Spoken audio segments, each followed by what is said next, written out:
Welcome to the first episode of The Entangled Cynic, where our unofficial motto is, what would Diogenes do? Who the hell is Diogenes, you might ask? By the way, I should say this now. There's probably going to be some swearing because sometimes life requires it. So consider that your explicit warning. So Diogenes, he's the guy who ran around town during the daytime with a lit lantern telling folks he was looking for an honest man. See, he detested the hypocrisy of the ruling class and their fake piety. Folks who preached modesty, virtue, charity, chastity, yet behind closed doors celebrated their own greed, avarice, vice, and love for debauchery. Sound familiar? And he called him on it every chance he got, sometimes in pretty gross ways, apparently. So that being said, I'll be your guide on this journey. Like Diogenes with his lantern, I'm going to shine the light on some of the hard truths as well as facts. And like the Hanged Man in the tarot deck, with luck, I'll shake up your perspective and perceptions just enough to pull you out of the machine you were born into and give you what you need to start building a life of your own design.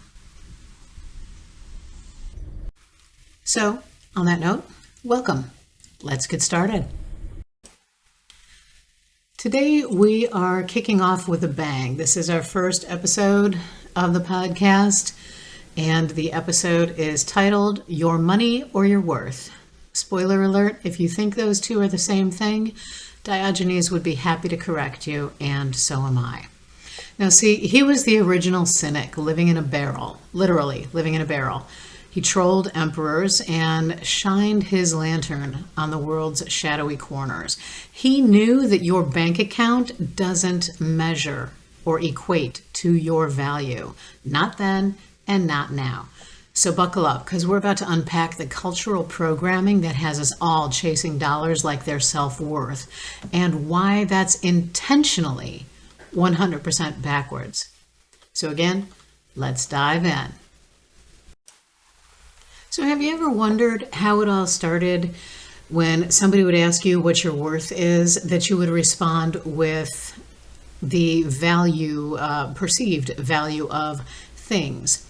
The number in your bank account, the type of car you drive, the address you live at, the neighborhood you live in, where you work.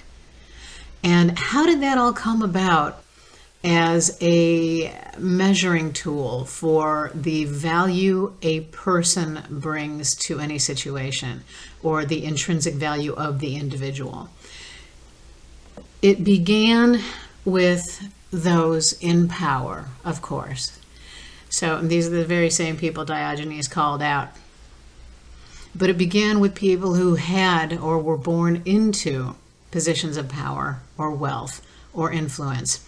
They didn't want to allow the little people, or people with less than them by way of material things, to obtain any power anywhere near theirs, because it would mean that perhaps if that upcoming person, no matter where they were from, even if they were from the streets or living in a little burg outside of town or outside the big city, even if that person was smarter, more intuitive, had more ingenuity, had better ideas, had more common sense than the people in power, they sure as hell didn't want to give it up, and they didn't want to allow somebody who wasn't already one of them to have or wield any power that might affect them, their riches, their wealth, their position, their standing, and their ability to lord over other people. They didn't want to jeopardize that. So they began to equate worthiness with wealth, with actual material possessions and the so-called supposed quality of them, or the prestige that they brought with. So when somebody asks you what you're worth, and it's come down through the ages for so long that when somebody asks you what you're worth, we tend to respond to, oh, well, my portfolio, or I bank with, or I have this much in my, IRA, or I have an account in the Caymans, or I live over on the hilltop, over here in this particular neighborhood. And I've got, 24 cars, 3 new Bugattis, and half a dozen Porsches, and I have an elevator in my garage. I can't remember who that was, just saying. I have an elevator in my garage so that, I can drive my cars out so they don't have to go up ramps, whatever. Point is, that is how we began to equate our self-worth with riches and possessions. And it's continued on to this day, particularly in a capitalist society like America is right now. Even though we are falling faster than Rome did while Nero fiddled. Point is, stop it. Ladies and gentlemen, stop it. You and your value is immeasurable. Your intrinsic worth is inestimable. The value of the possessions you have, the place where you live, are no indicator of what your potential is. This existence is about potential. It is about reaching your potential, exercising it, and making the most of it to create a life and an internal and at least small, your personal, external world of your own design, where you are the sovereign of your particular universe. Now, I have a different theory on the whole on the multiverse concept. And we're sure to get to that eventually, maybe not right now today, but the fact of the matter is, stop equating your value or your worth by other people's metric.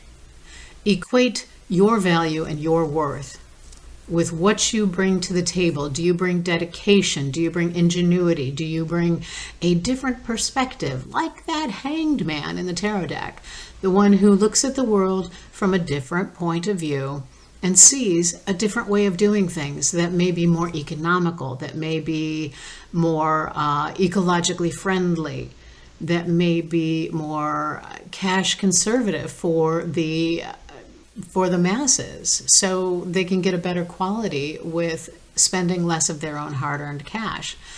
So this is where your intrinsic value is. This is where your intrinsic worth comes from. It comes from your understanding of what you know, what you're capable of, what you're willing to do, and what you are willing to show and exhibit to the powers that be, that will make everyone's life better, not just yours, because if you make everyone else's life a little bit better through a good product or an excellent service, your life will be better as well.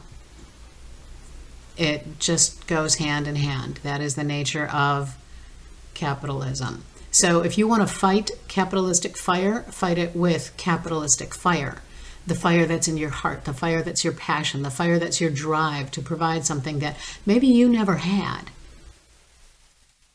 but you always wish you had, or that you wish somebody would have told you about yourself, about your worth, about your value, that it's not measured in the jeans that you wear, it's not measured in the purse that you carry. And if you're trying to impress people with the purse that you carry and the jeans that you wear and the shoes that you're wearing, and I'm not going to name names, but God almighty, I gotta bite my freaking tongue to stop it, because I really want to pop a bunch of names out there.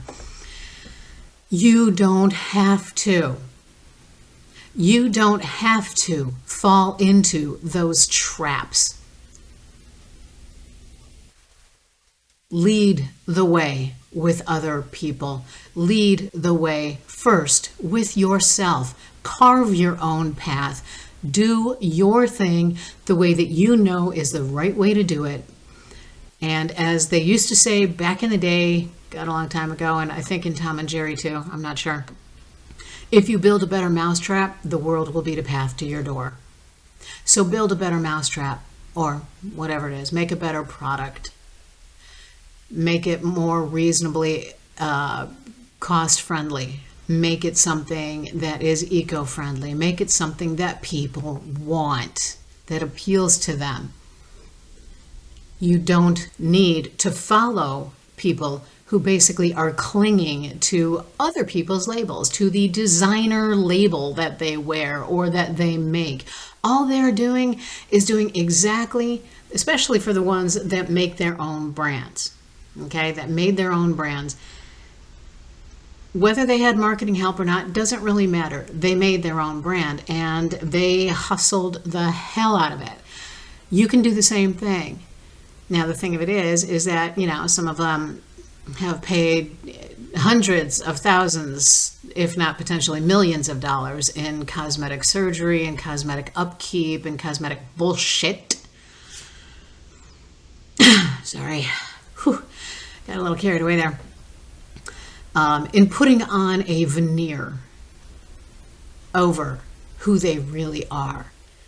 All that you see is the facade, even when they show up without their makeup on, even when they show up with bruises and scars after cosmetic surgery. They're not showing you who they really are because they don't know who they really are. Okay, let's face it.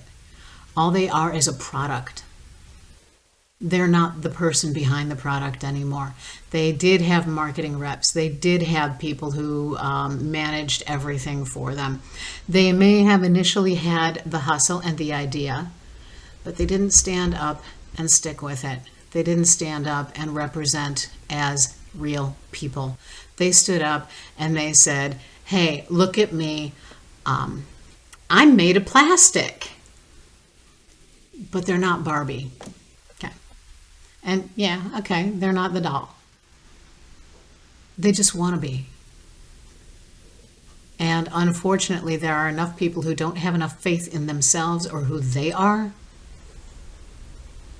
that they actually have been able to make a grotesque living at it with ridiculously, insanely stupid amounts of money that they'll never be able to spend, to live a lifestyle that, yeah, you may, you know, we all might want to have a yacht or a boat that we can go on. Hey, my ideal yacht, I don't know, I'm like a nice 40-footer, real simple, not a yacht. Maybe a houseboat, 40-footer, that would be good. Yeah, something I can sleep on, be comfy with, you know. But the point is that who are they? The question is, do they even know? Do they even care who they were back in the beginning? Are they true to themselves, or are they just working to fit to the expectations of society that has clung onto them like pilot fish around a shark? So you decide who you want to be. You decide what you're going to make, what you're going to put forth, and what your intrinsic value is. If value is not just in a product, it is in your integrity, it is in your ethics, it is in your capacity for reason, logic, and compassion. That is where your intrinsic value lies. It lies in your humanity, in your human fellow feeling. And right now, the empty shells, the money grubbers, the greedy, the auto sycophants who think everybody should bow down to them and kowtow to their whims because they have the power to threaten to sue, or they have their own Schutzstaffel that they can call upon to antagonize anybody who disagrees with them. They're not valuable people. Everything that they have is tied up in money that they grifted off other people, that they literally stole from other people by misrepresentation of their product, their quote-unquote service. They have no ethics. They have no morals. They have no logic. They have no human fellow feeling, and they have no compassion. They have no desire to help anyone but themselves. So I ask you this: who are you in your world? Are you one of them? Or are you one of the ones who will stand up and live according to your ethics and your morals? Are you one of the ones who looks after your neighbor and extends a hand when they're being swept away by floods? Or are you the one who sits there taking video and laughing and saying, ha, ha, ha, drinking your tears? Who are you?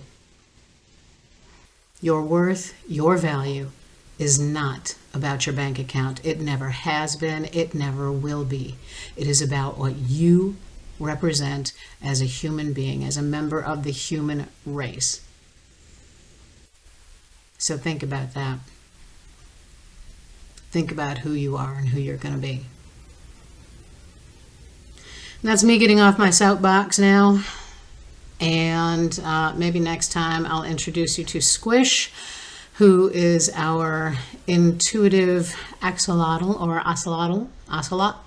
No, not ocelot. That's a cat. Anyway, I'll figure out how to say it in Spanish. I have it on somewhere. But Squish is out sleeping and dreaming his way through nebulae right now. So apparently with him being asleep, he is not sending me any signals, but maybe next time. Anyway, thank you for your time and attention. Go ahead and if you liked it, hit the like button and please subscribe, all the good stuff. And we will hope to see you next time. So thank you for being here. And now that you know your intrinsic value, your intrinsic worth, and how to represent, go to it. Have a great day. Have a great weekend. Thank you for being here. Bye.